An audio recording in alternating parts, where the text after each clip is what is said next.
과거의 의사들은요, 환자들 가운데 암과 같은 중병이 진단되면 환자에게 직접 이야기하기보다는 가족들을 조용히 불러서 설명하고 전달하는 그런 간접 전달이 많았죠.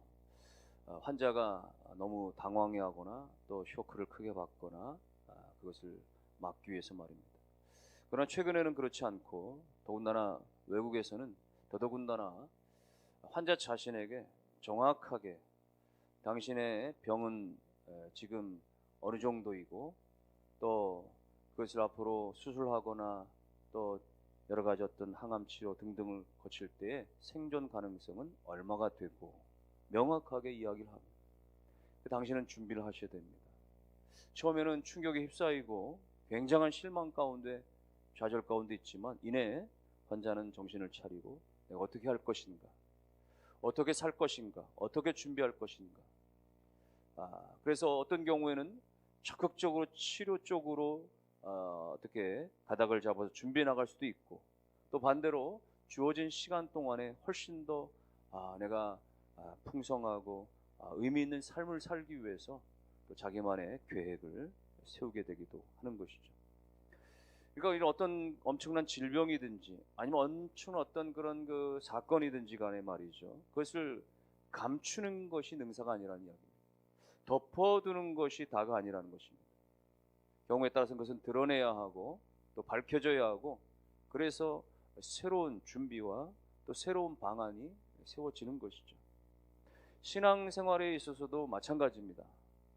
특별히 우리가 죄나 허물 이런 부분들은 덮으려고 하는, 감추려고 하는 경향들이 많습니다. 본능적으로. 교회 안에서도 오늘날의 현대 교회는 대부분의 설교자들은 강단에서 죄, 심판, 징계 이런 식의 용어나 혹은 주제를 가지고 설교를 잘 하지 않습니다. 그래서 성도들이 그것을 별로 원치 않기 때문에 분위기가 아주 무거워지고 또 힘들어지기 때문에 어떤 유명한 목사님은 교회가 성장하려고 하면 절대 강단에서 죄, 심판, 멸망, 어떤 징계 이런 단어, 용어, 주제 말하지 말고 그야말로 기쁨, 희락 할 수 있다고 하는 또 긍정적인 것 이런 것들에 대해서 더욱더 이야기해야 된다라고까지도 했죠. 그럼 여러분, 그것이 정말 성경적이겠습니까? 듣고 싶은 말만을, 정말 사람들의 구미에 맞는 말만을 증거하는 것이 온전한 말씀 증거가 될 수 있겠습니까? 때로는 여러분, 듣는 데서 귀에 거슬릴 수 있지만 또 마음에 답답함과 거부감이 들 수도 있지만, 그러나 이것이 성경 말씀이고 하나님이 주시는 말씀이라고 한다면 전해야 하고 들어야 하는 것입니다.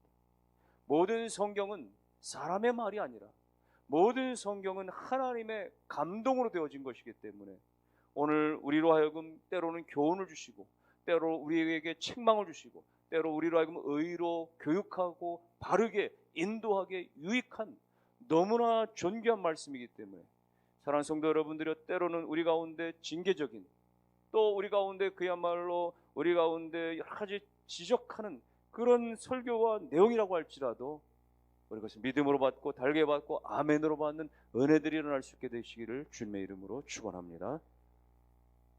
바울은 지난 이 로마서 1장, 2장 또 3장에 걸쳐서 죄에 대해서 많이 이야기를 했어요. 그러면서 오늘 결론적인 것처럼 표현하는 것은 3장 10절에서 그렇게 선언하는 거죠. 기록된 바 의인은 없나니 하나도 없다. 의인은 없다. 하나도 없다. 다 죄인이라는 거예요. 싹 다 죄인이라는 것입니다. 우리 가운데 죄가 없는 사람은 아무도 없다라는 것이에요. 감옥에 들어가 있는 사람은 죄를 들킨 사람이고, 감옥에 들어가지 않은 사람은 들키지 않은 죄를 가지고 있을 뿐이지 모두가 우린 다 죄인이다 라고 이야기하는 거예요. 바울은 로마서 1장에서는 이방인들의 죄에 대해서, 2장에서는 유대인들의 죄에 대해서 지적한 바 있습니다. 이방인들은 하나님의 그 선하심, 하나님께서 온 우주 만물에 하나님의 역사 손길을 다 보여주셨는데 믿지 않는 거예요. 거부하는 거예요. 그래서 하나님을 무시하고 하나님을 원치 아니하고 진리를 거부하고 순리로 써야 할 것들을 그야말로 자신들의 욕심에 따라서 영리로 바꾸어 쓰는 것들, 바울은 아주 적나라하게 1장에서 21가지에 걸친 그 불신자들이 범하는 죄들에 대해서 낱낱이 기록을 하고 있었습니다. 그리고 2장에서는 하나님의 백성이라고 일컫는 유대인들, 자신들은 선택받았다라고 하는 그런 유대인들임에도 불구하고 그들이 무슨 죄를 짓고 있느냐? 우린 괜찮다, 우린 문제가 없다, 저 이방인들이 문제다, 맨날 다른 이들만 판단하고 비판하고 고집는 그들의 모습, 정작 자기들의 이면을 바라보지 못하고 그야말로 외면적인 겉껍데기뿐인 표면적인 신앙인들에 대해서 지적한 바가 있습니다. 그러면서 더 나아가서 오늘 3장의 1절에서부터 8절까지는 그 유대인들이 얼마나 그 적나라하게 또 교묘하게 아주 그냥 변증법을 활용해 가면서 말이죠, 자신들의 죄를 덮으려 하고 교묘하게 빠져나가려고 하는지에 대해서 다시 상세하게 지적을 하고 있는 거예요. 3절 말씀을 먼저 보시면요, 3절, 어떤 자들이 믿지 아니했으면 어찌하리요? 그 믿지 아니함이 하나님의 믿부심을 패하겠느냐? 이 말씀을 좀 풀어서 얘기하면 그런 얘기입니다. 하나님께서 이스라엘 백성들이 뭔가 잘못했다고 해서 징계하신다고 한다면 결과적으로 그 백성들을 멸망의 길로 가게 하시는 것인데, 그럼 그런 게 하나님의 그 믿부심, 하나님의 그 선하심에 대해서 위배되는 거 아니냐, 이렇게 지금 말장난을 하면서 떠들고 있는 거예요. 사실 지나온 시간들 가운데서 이스라엘 백성들이 끊임없이 징계를 받았고 실패했던 삶들은요, 스스로 자초했던 것들입니다. 하나님의 말씀을 떠나고 불순종한 그 결과로 나타난 것에 불과한 것이었어요. 하나님은 끊임없이 그들 가운데 은혜와 사랑으로 임하셨지만 이스라엘 백성들은 거부하고 거절했던 것이죠. 출애굽해서 여러분 광야에서 어떤 일이 있었습니까? 이스라엘 백성들 하나님 말씀 받지 않는 거예요. 끊임없이 하나님을 시험하는 거예요. 불평하는 거예요. 원망하는 거예요. 시내산에서는요, 금송아지 만들어가지고 말이죠, 금송아지가 자기들이 인도했다라고 말이죠, 거기에 우상 숭배하고 엎드려 절하고 말이죠, 그러는 거예요. 가데스 바네아라고 하는 지역에서는 우리 가나안 땅 갈 수 없단 말이죠, 무섭단 말이죠, 다시 애굽으로 돌아가겠단 말이죠, 이렇게 말이죠 헛된 말을 하는 거예요. 모압 평지라고 하는 곳에서는 말이죠, 바알 숭배 빠져가지고 말이죠, 이방 여인들과 음행의 죄를 범하고 있는 거예요. 어찌어찌 해서 그들이 가나안 땅에 들어갔습니다마는 가나안 땅에서도 하나님만 유일신앙하지 않냐고 그 지방 종교들이 가지고 있었던 우상에 빠져가지고 말이죠, 그 사람들과 통혼하면서 그야말로 하나님의 거룩한 백성으로 구별되게 살아가지 못했던 거예요. 결국 시간이 흘러 솔로몬 이후에 끊임없이 그들은 타락해서 나라는 반쪽이 나고, 그래서 북이스라엘은 아수르에 다 끌려가고 남유다는 바벨론 다 끌려가고, 그렇게 풍비박산 나아져 버리는 말이죠. 나라와 민족이 그야말로 멸망의 길을 가게 된 것, 그것은 하나님의 말씀에서 벗어난 이스라엘 백성들이 스스로 자초한 결과였던 것이죠. 하나님의 어떤 선하심에 위배된 일이 아닌 거예요.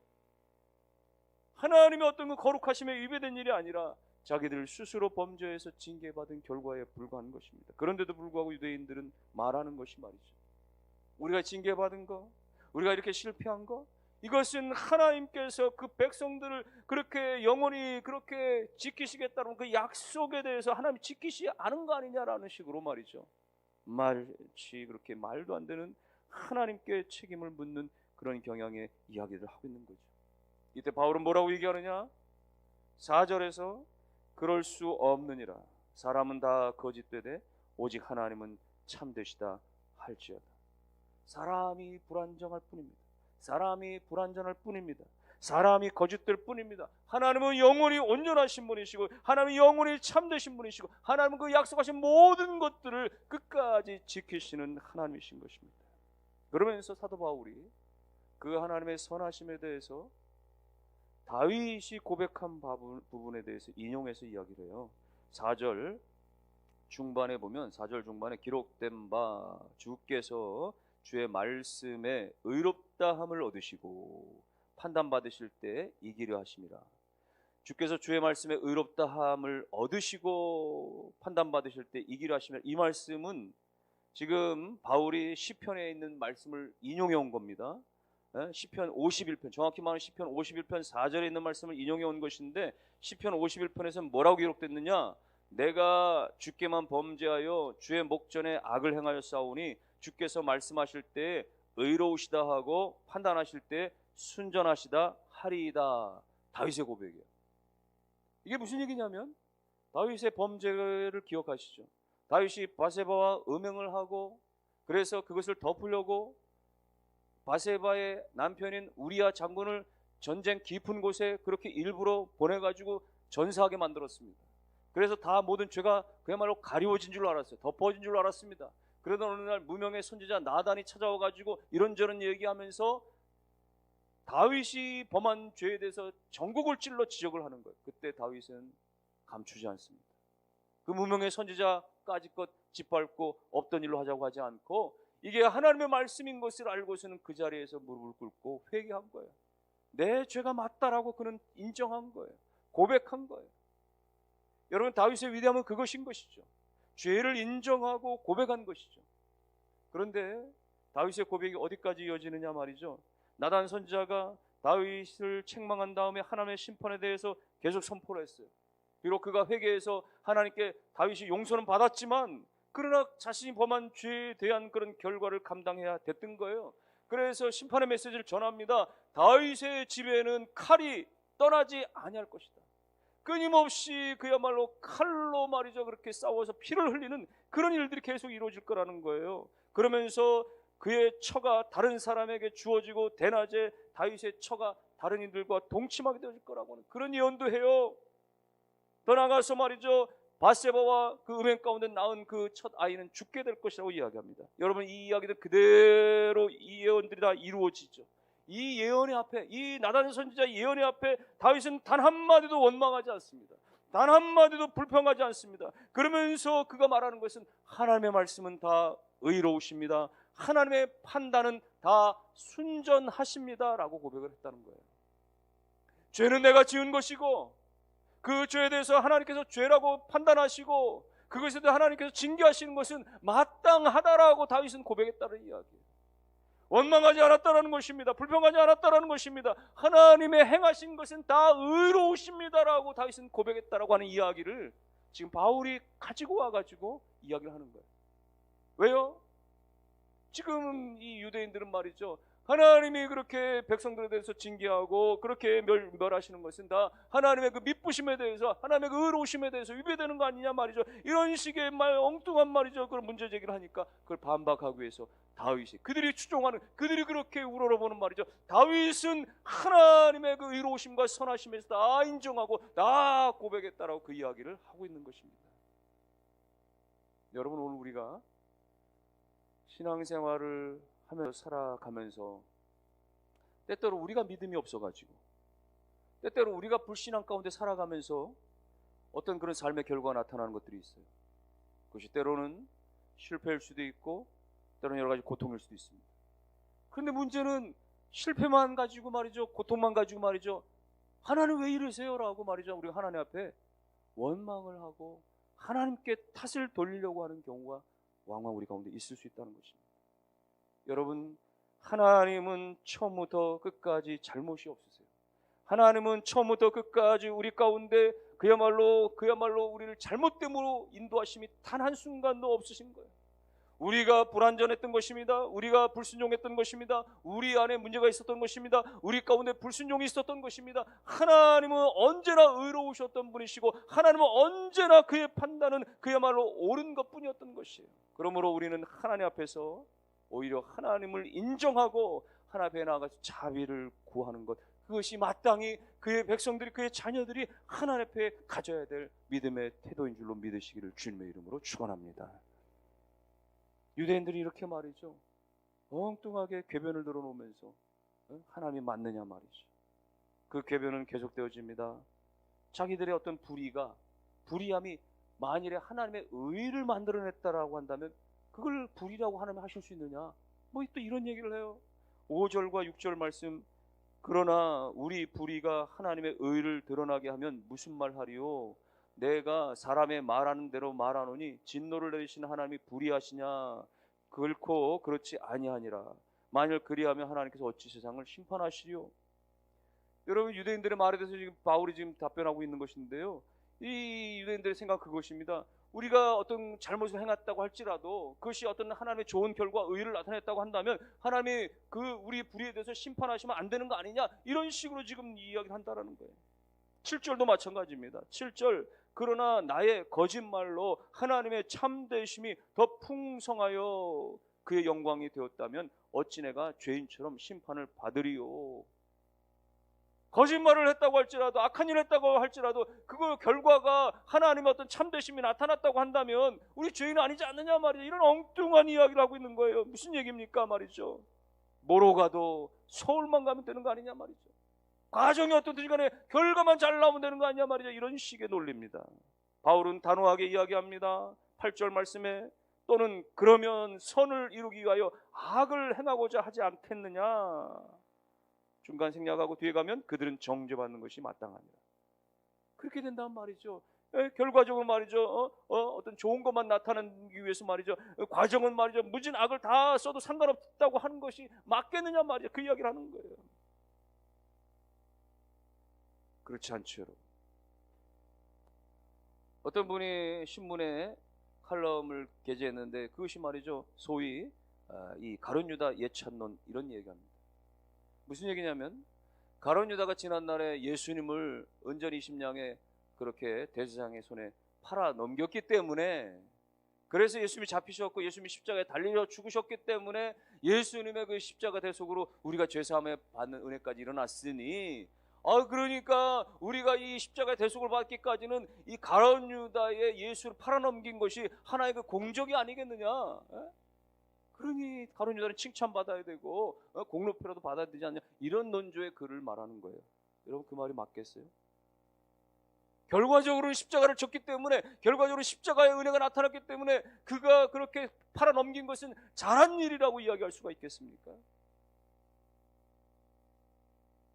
그렇지 않죠. 그것은 교묘하게 자기들의 죄를 정당화시키는 것에 불과한 것입니다. 정말 가룟 유다가 예수 십자가의 사역을 위해서, 예수 십자가의 사역을, 그 십자가의 그 구속의 그 사역을 이루기 위해서, 인류의 대속의 십자가를 그 이루기 위해서 가룟 유다가 그렇게 예수를 넘긴 것입니까? 아니에요. 그는 사단에 휩싸여서 단지 돈의 욕심에 따라서 은전 몇 냥을 얻기 위해서 예수님을 그렇게 값싸게 팔아넘긴 것에 불과했던 것입니다. 그러니 정말 우리 가운데 문제는 뭐예요? 이렇게 교묘하게 말이죠, 자기 죄를 정당화시키려고 하고 빠져나가려고 하는 이런 것들이 문제라는 거예요. 오늘 우리가 죄를 지은 것 자체가 문제가 아닙니다. 누구든지 죄 가운데 있을 수 있어요. 누구든지 다 죄 가운데, 허물 가운데 있을 수 있습니다. 문제는 뭐예요? 그걸 자꾸 피해가려고 하는 거예요. 덮어두려고 하는 거예요. 감추려고 하는 거예요. 오늘 우리가 죄에 대해서 통감하고 하나님의 나아가 겸손히 죄를 자백하고 고백하고, 그것이 중요한 것입니다. 자꾸 이런 핑계 저런 핑계, 이런 논리 저런 논리, 변명을 늘어놓으면서 그렇게 빠져나가려고 하면 더 큰 죄 가운데 있게 되어지는 거예요. 과정이 어떻든지 간에 결과만 잘 나오면 된다고요. 여러분, 술 친구 전도하기 위해서 말이죠, 같이 마주 앉아 술 퍼먹고 말이죠, 같이 그래서 내가 교회만 데려오면 그건 다 되는 것입니까? 교회만 데려오면 그 다 과정이 어떻든지 어떤 방식으로 전도하든지 상관없다는 이야기입니까?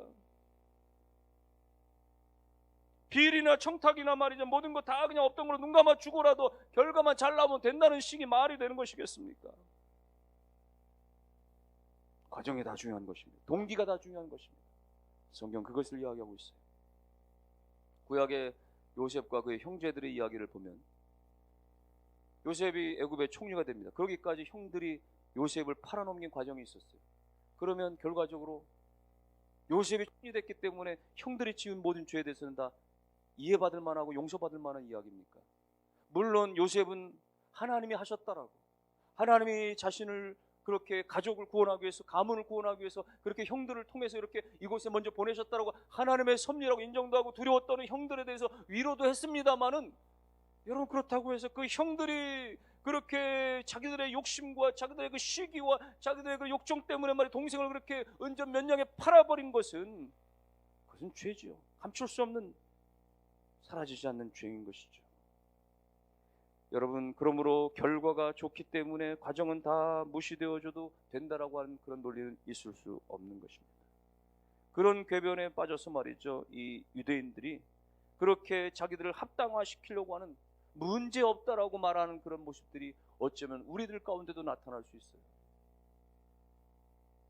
모태신앙자들 가운데서는요, 내가 엄마 뱃속에서부터 태어났고 그리고 또 교회를 다녔고 그랬기 때문에 지금 성년이 되고 그리고 이미 인생 오래 살고 또 교회를 내가 오랫동안 다니면서 어느 순간 당신도 예수 그리스도를 자신의 구주로 입술로 고백하고 영접해야 되지 않습니까? 라고 하는 물음에 대해서 거부하는 경향도 있어요. 내가 아기 때부터 교회를 나왔는데 지금까지 내가 교회를 다니는 것 자체가 내가 구원받은 증거가 아니겠느냐, 이렇게 이야기를 하는 거예요. 여러분, 큰 범주 안에 하나님의 은혜 안에 맞는 말일 수 있겠습니다만은, 그러나 내가 엄마 뱃속에서부터 혹은 어릴 때부터 교회를 내가 자연스럽게 지금까지 익숙하게 다닌 것 자체가 구원의 증거라고 이야기할 수 없는 거예요.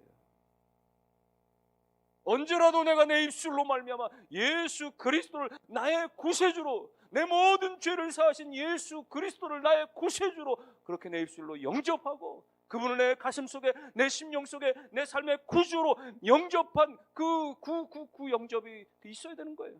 구원의 확신이 있어야 되는 거예요. 거듭남의 확신이 있어야 되는 거예요. 교회를 10년, 20년 평생을 다녔다고 할지라도 거듭남의 확신, 예수님이 나의 구주시라고 하는 진정한 고백과 내 마음 가운데 구주로 영접한 사실이 없다라고 한다면 그 가짜일 수 있는 것입니다. 착각 속에 살아가는 것일 수 있어요. 어떤 사람은 구원을 받는 데 있어서 믿음만으로만 다 되겠습니까? 라고 하는 오해. 그래서 뭔가 좀 노력도 필요하고, 그래서 뭔가 좀 헌신도 필요하고, 희생도 좀 해야 되고, 좀 뭐 이렇게 기부도 해야 되고 말이죠. 그러면 그게 마치 뭐 좀 이렇게 말이죠, 믿음 플러스 알파 그게 해서 말이죠, 구원으로 좀 더 가까이 가는 것 같은 이런 엄청난 착각 속에 말이죠. 또 어떤 경우는 말이죠, 내가 지난날 예수 그리스도를 구원의 그런 그 구주로 믿고 확신했어요. 고백했습니다. 예수를 믿었어요. 구원의 확신을 가졌습니다. 그리고 살아오면서 짓는 범죄들에 대해서, 또 여러 가지 어떤 자신의 잘못에 대해서 그걸 인정하지 않아요. 회개치 않아요. 나 이미 뭐 구원 받았는데, 나 하나님의 자녀인데 말이지. 여러분, 그것이 맞습니까? 그렇지 않습니다. 오늘 진정한 구원은 예수 그리스도를 나의 구주로 고백하는 그 시점에서 진정한 고백에서 비롯되는 것이고, 거듭남으로 말미암아서 우리는 하나님의 자녀여 영원한 천국의 권세를 누리게 되는 줄로 믿습니다. 나아가서 오늘 우리가 예수 믿었다고 할지라도, 예수 안에 있다고, 모든 죄가 사함받았다고 할지라도, 오늘 우리 안에 범해지는 수많은 범죄들에 대해서는 낱낱이 그때마다 하나님께 가지고 나가서 회개하고 죄사함의 은총을 끊임없이 받아야 하는 거예요. 우리가 원죄를 회복하고 그 모든 죄가 예수 십자가로 다 용서받았지만, 그럼에도 불구하고 우리의 죄와 허물을 끊임없이 하나님 앞에 내어놓는 죄의 고백들이 있어져야 하는 것입니다. 그래서 바울은 결국은 모두가 다 죄인이다라고 하는 결론을 내리고 있어요.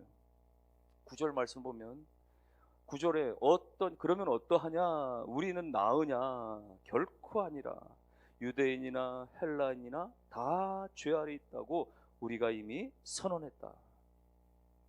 유대인이나 선택받은 선민이라고 하더라도 이방인보다 나을 게 조금도 없고, 이방인들도 마찬가지로 아무리 철학적으로 뛰어나다고 할지라도 유대인도 나은 거 아무것도 없고, 저들은 다 똑같다라고 하는 거예요. 인간적인 눈으로 볼 때 누구는 좀 더 선해 보이고, 누구는 좀 더 악해 보이고, 누구는 좀 더 죄를 지은 것 같고 그렇지 않은 것 같지만, 그러나 다 죄인이라는 거예요. 다 죄가 있다라고 하는 것이에요. 여러분, 우리 가운데 죄가 없는 자는 아무도 없다라고 하는 것입니다. 이미 아담 이후로 우리는 원죄가 다 우리 가운데 있어서, 여러분, 우리는 에덴 동산에 살아있었지 않았지만은, 에덴 동산에 그 자리에서 우리가 선악과를 본 적도 없고 만진 적도 없고 거기에 침 한번 꼴깍 삼킨 적도 없었지만은, 그러나 아담으로 말미암는 그 모든 원죄는 우리의 모든 인류 후예가 다 가지고 있어서, 그 죄의 속성을 다 가지고 있어서, 그 죄의 속성 때문에 우리는 죄 가운데 서게 되었고, 우리의 힘으로는 도무지 이 원죄와 자범죄를 다 씻을 수 없어서 오직 예수 그리스도, 죄가 없으신 예수 그리스도를 하나님께서 보내주시고 그 예수 십자가로 대속해 주신, 대신 져주신 그 대속의 은혜로만 우리의 모든 죄가 다 사함받게 된 줄로 믿습니다. 그러므로 오늘 우리는 하나님 앞에 겸손히 나아가 엎드리는 것밖에 없어요. 주님, 나는 죄인입니다. 주님, 나는 나 스스로 씻을 수 없는 죄인입니다. 오직 예수로만 용서받을 수 있고 예수 안에서 용서받은 죄인에 불과합니다. 이사야 선지자는 이사야서 1장 18절에 오라 우리가 변론하자 너희의 죄가 주홍 같을지라도 눈과 같이 혀질 것이요 진홍같이 붉을지라도 양털같이 희게 되리라.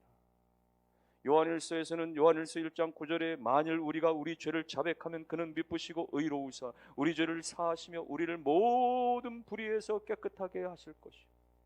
사랑하는 성도 여러분들이요, 우리의 죄가 아무리 붉을지라도 아무리 먹보다 더 검을지라도 주님 앞에 나오기만 하면, 하나님 앞에 가지고 나오기만 하면 양털보다 희귀하며 흰눈보다 깨끗하게 하시는 주님, 우리의 모든 죄를 고백만 하면, 자백만 하면 하나님 제가 죄를 범했습니다라고 고백만 하면, 자백만 하면 하나님은 미쁘시기 때문에 의로우시기 때문에 우리의 모든 죄를 다 사하시고 깨끗하게 하시는 전능하신 하나님이심을 믿으시기를 주님의 이름으로 축원합니다. 주님의 자비를 의지하십시오. 주님의 인자를 의지하십시오. 주님의 긍휼하심을 의지하십시오. 그분은 우리의 모든 것들을 다 헤아려 살피시고 우리의 모든 것들을 받아주시고 우리의 모든 것들을 품어주시고 우리를 그리스도 예수 안에서 풍성하고 우리를 그리스도 예수 안에서 그야말로 감격과 감사가 날마다 충만케 하시는 그 주님이심을 믿으시고 그분 안에서 자유를 날마다 누리며 사시는 우리 모두가 되실 수 있기를 주님의 이름으로 축원합니다.